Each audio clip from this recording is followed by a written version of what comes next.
Welcome to Thinking Deeper by 6-7. So here is the ultimate philosophical and theological conundrum for you to chew on today. If a perfectly good, all-powerful God exists, why is the world filled with so much profound, inescapable evil? Well, over the next few minutes, we are going to explore how human belief systems, spanning ancient biblical texts, global religions, and even modern secular neuroscience, have desperately attempted to solve this problem of evil.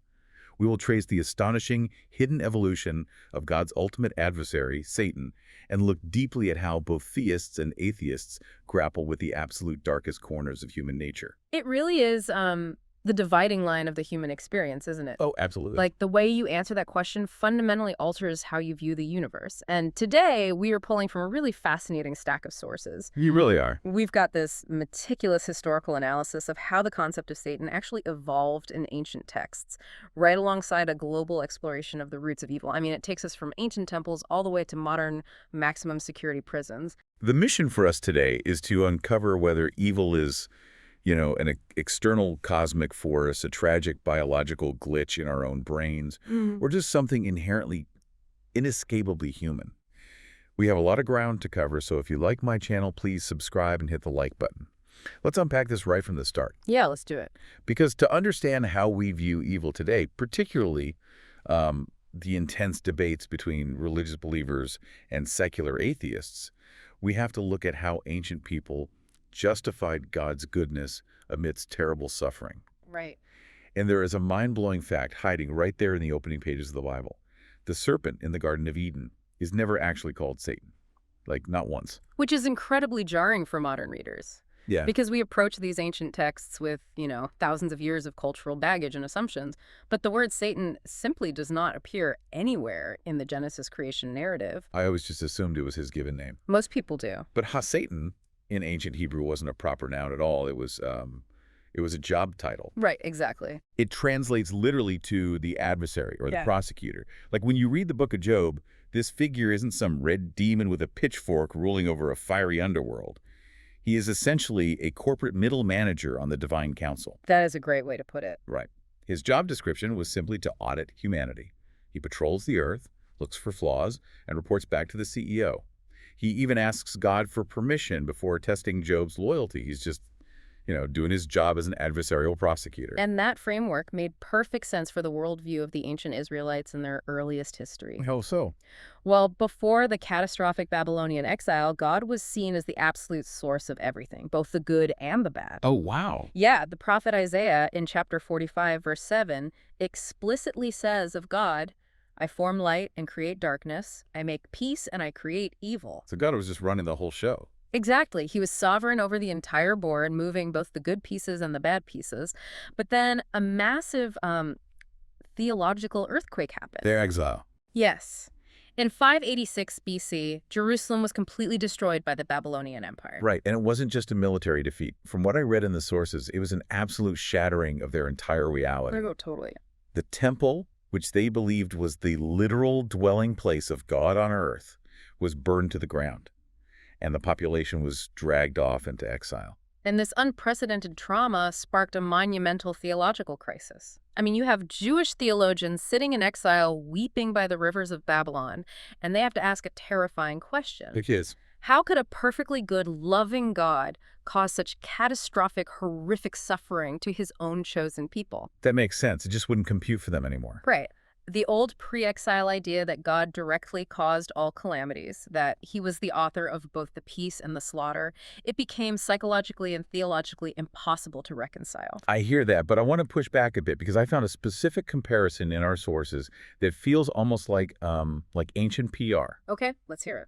It's the dual accounts of King David taking a military census. Ah, yes. Right, so in the book of 2 Samuel, which was written before this Babylonian exile, the text explicitly says God was angry and incited David to take the census. That census was considered a sin, and God punishes them with a plague that kills 70,000 people. Which is a very pre-exile way of looking at it. Exactly. But when you read the exact same historical story retold centuries later in 1 Chronicles, which was written after the trauma of the exile, the text suddenly changes. Now it says Satan stood up and incited David. It's a fascinating shift. I mean, looking at that objectively, aren't they literally just inventing a cosmic scapegoat to get God off the hook for causing bad things? That is a brilliant observation, and it highlights a crucial theological mechanism called theodicy. Theodicy. Yeah. Theodicy is basically the attempt to vindicate divine goodness in the presence of massive evil. The writer of Chronicles wasn't really trying to pull a fast one or write a PR spin. They were trying to solve a very real, very painful philosophical problem. So they needed a buffer. Exactly. To protect God's purely good character, Second Temple Jewish writers began to externalize evil. So they developed this separate evil figure to bear the direct blame for temptation and suffering. And this happened a lot, right? Oh, yeah. You see this exploding in other intertestamental texts from the period, too.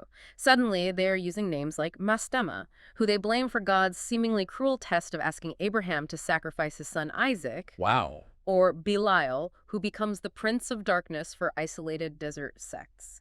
They fundamentally needed an adversary to explain the unexplainable trauma of the world without compromising God's perfect goodness. Okay, so if Satan was essentially a later theological patch, a way to protect God's reputation after the trauma of the exile, how on earth did he become the ultimate archvillain from the very beginning of time? That is where the texts get really layered. Because I was looking through the source notes, and here's where it gets really interesting. I totally geeked out over the original Hebrew word used for the serpent in Genesis 3. The word Nachash. Yes, Nachash. And it doesn't just mean snake in a biological sense, it's a triple entendre. So clever. Right, it means serpent, yes, but it also translates to shining one, as in a radiant, supernatural divine being. And it also means enchanter, like someone possessing forbidden esoteric knowledge. It is a stunning piece of linguistic depth. I mean, the original ancient readers of Genesis wouldn't have called that entity Satan, but the layered meanings of Nachash clearly signaled to them that they were dealing with a supernatural rebellion. Not just a talking reptile in a garden. Exactly, not just a snake. It's like a cinematic universe retcon. The later writers went back to the earliest prequel of their history to set up the ultimate big bad. That's a great analogy. Over centuries of analyzing their own scriptures, Jewish and later Christian writers started putting the puzzle pieces together. They realized they were all the same guy. Right. They realized the middle manager auditing humanity in Job, the shining enchanter tricking humans in Eden, and the cosmic scapegoat taking the blame in Chronicles, they were all the same adversarial force. And by the time you reach the New Testament, and eventually the book of Revelation, specifically chapter 12, verse 9, the writers explicitly lock those puzzle pieces together. The text openly identifies the ancient serpent as the devil and Satan. But why the serpent? Like, why does he get the top spot? It's because of the mechanism of what he did. That serpent introduced death into the human experience. And since death is the ultimate terrifying fate of all humans, this ancient rebel essentially became the god of this world. Because he rules the dead. Exactly. He became the ruler of the realm of the dead where every single human eventually finds themselves. Which makes him a terrifying, highly intelligent cosmic foe. But I'm trying to figure out how we get from a radiant divine enchanter to the guy we see on hot sauce bottles today. Like the cartoon version. Yeah.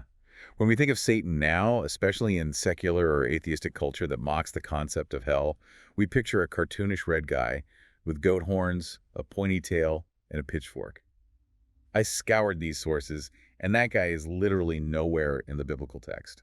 He is absolutely nowhere in the text. I mean, the book of Revelation mentions a terrifying dragon with 7 heads, and the Apostle Paul specifically warns about an incredibly deceptive angel of light. Right. But the guy in the red tights with the pitchfork, that is the result of a highly calculated, brilliant, and honestly somewhat manipulative marketing strategy by the early Christian church. Marketing strategy. Oh, yeah. As Christianity expanded through the Roman Empire, religious leaders and artists needed a way to visually communicate the concept of absolute evil to a population that largely couldn't read. So they needed a visual symbol. Exactly. So they looked around at the competing religions and essentially demonized the local Greek and Roman gods. Ah, I see. They wanted to stop people from worshiping the old gods, so they literally painted the old gods as the new devil. Precisely. They took the Greek nature god Pan, who represented unbridled wilderness and lust, and who had goat horns and hooves. They slapped those onto Satan. Then they looked at Hades, the terrifying god of the underworld who carried a bident, which is a 2-pronged pitchfork used to shatter the earth, and handed that to Satan. And I'm guessing the red is for fire. You got it. They added the color red to symbolize the eternal fire of judgment.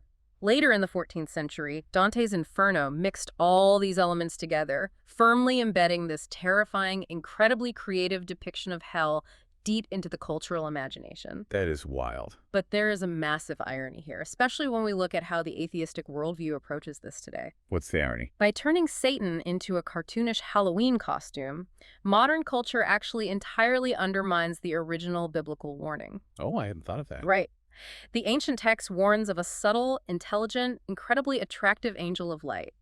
A guy in a red suit with a pitchfork is easy to spot, easy to mock, and very easy to dismiss as a fairy tale. But an incredibly intelligent, deceptive force that appeals to your ego. And sounds perfectly reasonable. That is infinitely more dangerous. That is a profound shift in perspective. So, the Judeo-Christian tradition externalized the darkest parts of the world into this highly intelligent cosmic enemy. But I want to pivot away from that strict God versus Satan dichotomy. Okay, where to? Well, how do other global frameworks deal with the palpable existence of evil? For instance, looking at Zoroastrianism in our sources, it originally featured this intense, literal cosmic battle of good versus evil. Ahura Mazda fighting against Angra Mainyu. Right, the classic dualism. But modern practitioners actually view this struggle as entirely internal. Their guiding motto is simply good thoughts, good words, good deeds. The cosmic battlefield isn't in the heavens, it's right between your ears. And if we travel to Varanasi in India and look at the Hindu perspective, we see a framework that completely dismantles the Western idea of absolute evil. I found this part of the deep dive so interesting. It really is. In that tradition, evil isn't an eternal cosmic enemy that must be violently destroyed. It is very often viewed as a restless, deeply unhappy ancestral spirit known as a pishacha or a goblin. So it's more like a ghost. Exactly. If someone dies a sudden, traumatic death, their spirit might become stuck and haunt their living relatives, causing sudden illness or inexplicable financial ruin. But the mechanism for dealing with this evil is totally different. They don't fight it. No, they don't fight this spirit with fire, brimstone, and exorcisms. They actually treat it with deep hospitality. The sources detail this incredible departure ritual where a family essentially prepares a beautiful, blessed meal for the spirit that is ruining their lives. It's such a beautiful concept. It is. They offer it honey, butter, a physical umbrella to block the sun, and shoes for its long journey in the afterlife. Once the spirit is treated with dignity, fed, and respected, it is liberated, and the living family is subsequently freed from the evil. Right. What fascinates me about this is how it completely removes that rigid dichotomy of absolute good versus absolute evil. It offers a much more fluid understanding of human nature, suggesting that even the things causing us the most pain can be purified, reasoned with, and guided into becoming good. It's a profoundly empathetic way to process trauma and misfortune. But, this raises a much harder question, particularly for you listening right now. What happens when we strip away the spiritual, the supernatural, and the ancestral entirely? Right. So in Varanasi, evil is an external, restless spirit you can appease. But what happens if the ghost haunting you isn't an external spirit at all, but a physical, microscopic defect inside your own skull?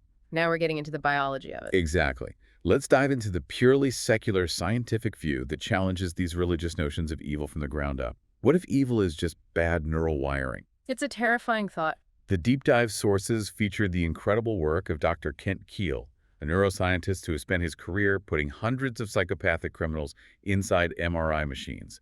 He examined the brain scans of a notorious serial killer and rapist who exhibited absolutely zero remorse. Nothing, no guilt at all. When asked why he did it, the killer essentially shrugged and said he just acted on an impulse he physically couldn't stop. And the terrifying part, the brain scan backed him up. The physical mechanism of what Dr. Kiehl found is staggering, and it completely disrupts our traditional view of moral responsibility. Walk us through the actual biology of it. Like, how does a brain physically manifest what we call evil? Well, it comes down to a region called the orbital frontal cortex. Think of the brain's emotional center, the amygdala, as the gas pedal. Okay, gas pedal. Got it. When you get angry or feel a sudden dark impulse, the amygdala fires. But in a healthy brain, the orbital frontal cortex acts as the brakes.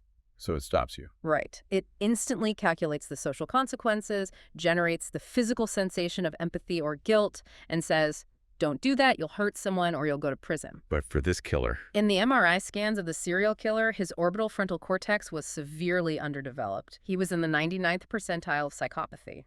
The brake lines in his brain were physically cut. Wow. The tissue was heavily atrophied in the exact anatomical locations that generate human empathy. So when he looks at another human being suffering, the physical machinery required to care simply does not fire. It just isn't there. Which brings up a massive philosophical dilemma for you listening right now. If a serial killer's brain is physically incapable of generating empathy, does evil even exist in a spiritual or moral sense? That is the million-dollar question. Or is it just a tragic biological glitch, no different than being born with a heart defect? And if it's purely biological, where does the religious concept of sin even fit in? Are we punishing people for choices, or are we punishing them for their anatomy? That is the exact friction point between modern neuroscience and theology. I mean, if a person's physical machinery is broken, are they making a moral choice to rebel against God, or are they simply a victim of their own biology? It's really hard to say. Dr. Kiehl actually suggests that by identifying these atrophied areas early in childhood, science might eventually develop treatments to remediate that underdevelopment, much like doing targeted physical therapy for a weak muscle. That would change everything. It really would. But this secular perspective forces a fascinating counter-question. If science can reduce extreme human evil to simple biology, why has human society universally relied on the concept of God or original sin to keep us in line for thousands of years? Which perfectly transitions us into the psychology of belief. If we don't naturally have perfect neural wiring, and we are fundamentally selfish creatures, how do we keep ourselves from doing bad things when no one is looking? Psychology provides a really fascinating, albeit somewhat cynical, lens on this. The sources detailed a landmark experiment by evolutionary psychologist Jesse Bering. It's often referred to as the Princess Alice experiment. Oh, I love this one. It's great. He put young children in a room, gave them a dart game with very strict rules, and told them whoever scored the highest would win a highly desirable prize. Then, the adult left the room, leaving the children completely unmonitored. And naturally, when the kids thought they were totally alone, the rationalizations kicked in. Of course. They cheated. They crossed the throwing line, walked right up to the board, and placed the darts in the bullseye. Because why wouldn't they? Exactly. The biological drive for the reward outweighed the rules, especially when there were zero consequences. No one is watching. Exactly, the expected human behavior. But then Bering ran the exact same experiment with a new group of children. This time, before leaving the room, he introduced them to an empty chair in the corner. Just a normal chair. Yep. He told them that a magical, invisible being named Princess Alice was sitting right there, and she would be watching them while he was gone. And the behavioral shift was immediate. The kids followed the rules. They stayed behind the line. One little girl even nervously reached out to touch the empty chair, trying to feel if Princess Alice was really there before she took her turn. It is a perfect illustration of the evolutionary theory of religion. From an atheistic or purely psychological standpoint, early humans may have psychologically required an all-seeing, moralistic deity, along with the implicit threat of cosmic judgment or punishment to suppress our selfish, rule-breaking, evil urges. So it's like a mental security camera. Precisely. If we genuinely believe in invisible watchers in the room, we behave. It suggests that the concept of a cosmic judge, or an adversary holding us accountable, wasn't necessarily handed down from the heavens. Instead, it evolved as a highly effective psychological survival mechanism, allowing large groups of humans to cooperate and function without killing each other. I understand the logic there, but I have to say, reducing the entire concept of God to a psychological security camera feels incredibly cynical. It is definitely a stark view. I want to balance that atheistic view with a story from the sources that demonstrates the raw, deeply emotional power of actual spiritual belief. There was a man profiled named Brian who spent 16 years of his life as a violent neo-Nazi skinhead enforcer. A truly dark history. Yeah, he committed terrible acts, and by his own admission, he actively wanted to hurt the world. He personified human evil. He had zero remorse for over a decade. He was the biological and psychological nightmare we've been talking about. But a profound transformation occurred. It did. And it wasn't a biological intervention or a psychological trick. The birth of his son triggered an overwhelming emotional crisis.